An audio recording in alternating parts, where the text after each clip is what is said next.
rainfall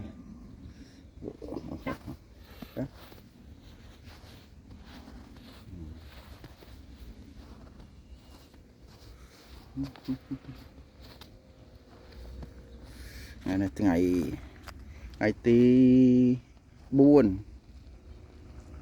lệ dục cho mình mà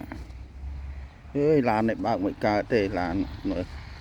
chọp làn à cả ha mất nha